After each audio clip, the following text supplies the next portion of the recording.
Hello, Leslie. What are you doing right now? I have a day off today, so I'm currently at the hospital. Is something the matter?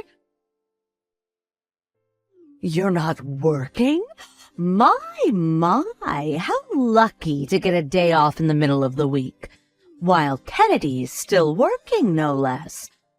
Aren't you at least a little bit ashamed?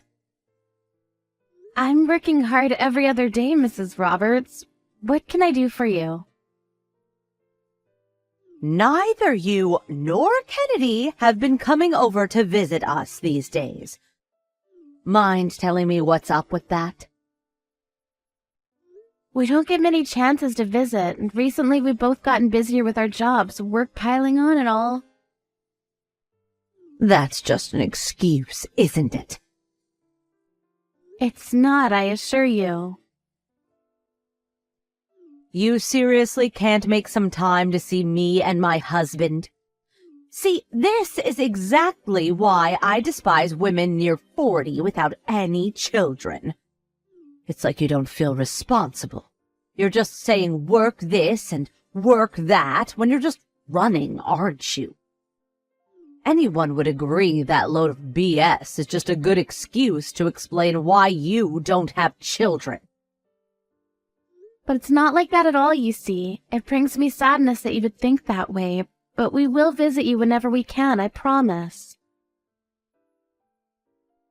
And when would that be, precisely? You do have your day off today. You get over here right this instant.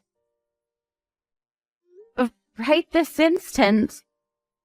I'm still at the hospital, Mrs. Roberts. In addition, it does take about an hour and a half to get to where you live. I also have some other plans later on in the day, so I'm afraid today will be difficult. Ugh, excuses again? These are not excuses, Mrs. Roberts. I wonder how we can live together if this keeps up. What? We don't have any plans to live together, Mrs. Roberts. Give it some time, and you won't be able to say that sentence anymore. What do you mean? You see, dear, we've decided to reform our entire house. Oh, is that so? I didn't know about that. It's going to be a big project, and the house will be bigger when it's done. Aren't you excited? Yes, I'm very excited. When will the reforming start? We're still discussing that, but once the construction's finished, I thought we could live together. Oh, what? It's scheduled to finish sometime next year, so you'll have plenty of time to get ready, right? Mrs. Roberts, could you refrain from deciding stuff for us, if you please? Like I said, we don't have plans to live with you. Not to mention the fact that our jobs are so far away from your home. Kennedy can commute to work by car, and you can just quit your own job. You aren't doing much of anything in any case. A businesswoman approaching 40. Ugh, what a cliché. I have no intention of quitting, Mrs. Roberts. It's a technical job, after all. I get guaranteed leave, so I have no wishes to stop working just because I have days off. That's irrelevant, my dear Leslie. You and Kennedy are coming to live with us, and that's final. That will only make things worse for us, Mrs. Roberts. Plus, doesn't Miss Olivia live with you at home? You already have a younger adult living with you. Isn't that enough? For now, sure. What? Is Miss Olivia going to move out or something? What are you on about? She's not going anywhere. That girl's coming with us when we move. But in the event something happens to us, you're going to take care of her after all, so without you living under the same roof, it's rather inconvenient, wouldn't you agree? What exactly are you saying, Mrs. Roberts? Huh? We are going to take care of Miss Olivia? But of course you are. Kennedy is Olivia's only brother, and they have to support each other, wouldn't you agree? I doubt that's what Kennedy would want, Mrs. Roberts. And I think you know about this. Kennedy doesn't particularly like his sister. Oh, that's only superficial nonsense. Either that or he's just saying that it's you he's talking to. They are family, no doubt about that, and they must help each other out.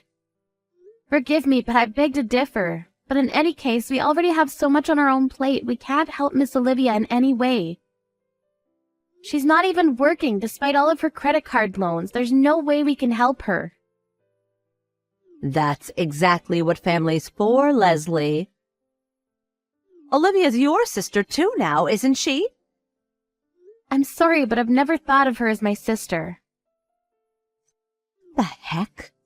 Then what was she in your eyes this whole time?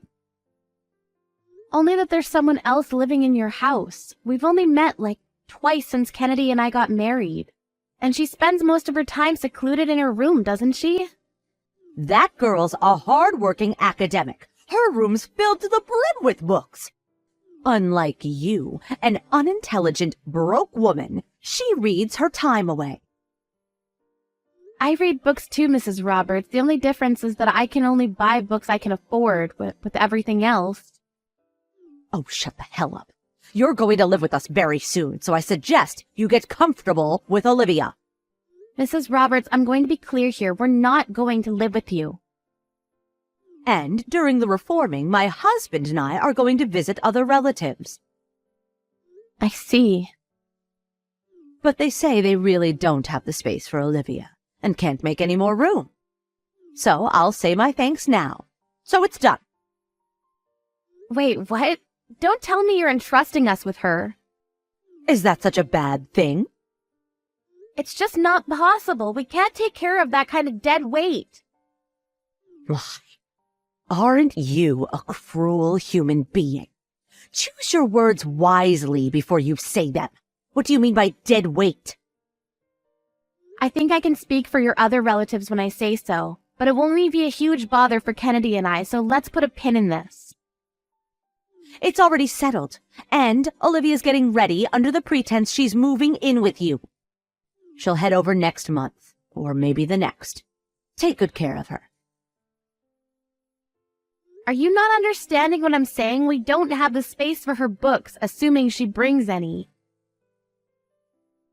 When it's finished, the house will become Olivia's dream home, you know, and you'll be living in it too. Maybe you should ask her for the arrangements. What? Her dream home? The second floor will pretty much be her study, you see. We're planning to install a lot of bookcases. And how do you propose Kennedy and I live there with those plans in mind?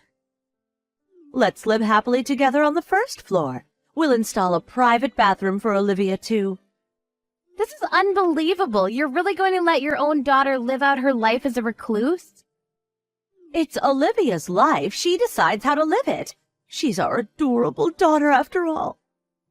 And yet you accuse me, a childless spouse approaching 40, that I'm only using work as an excuse to not have children. What about Olivia? She's 44 right now, isn't she? There's no way she's going to get married, and she hasn't worked a proper job in over 10 years, right? She had a proper job up until 10 years ago. Isn't that good enough? And I never told you the reason why I'm at the hospital. I'm actually expecting a baby. What? Really? I was going to tell you after I had a proper examination. It's a shame it turned out this way. Oh, how marvelous! All the more reason for living together, isn't it? You're finally having a baby! Oh, I can finally see my first grandchild. Not in a million years will we live with you. What? Why? We can't live in a newly reformed house with the second floor a haven for a recluse. With our darling baby, you see. And also it's another thing to live on the first floor with our family, with Mr. Roberts and with you, while Olivia gets the whole damn second floor to herself. A child changes everything, Leslie. I'll have a chat with Olivia and see if we can reach a compromise. In either case, we're not living with you.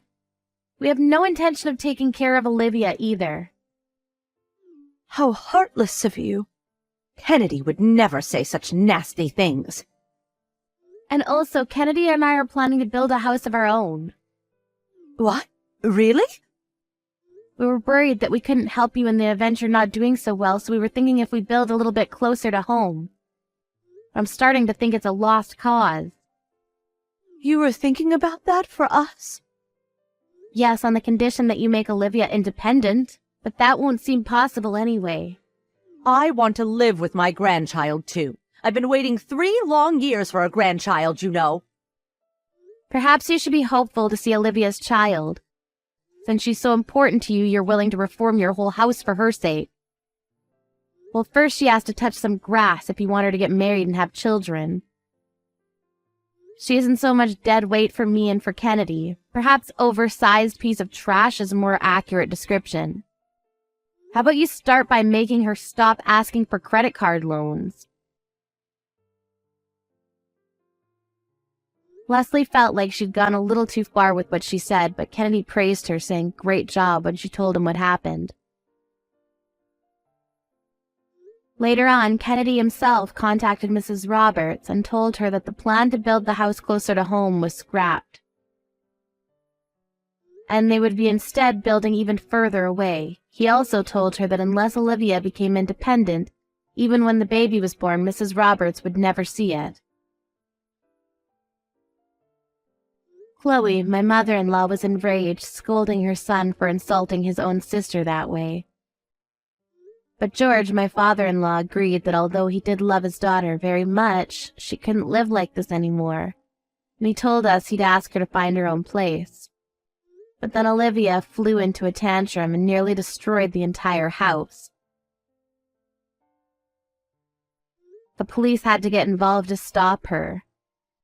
Now Leslie and Kennedy are apparently searching for ways to cut ties with Olivia.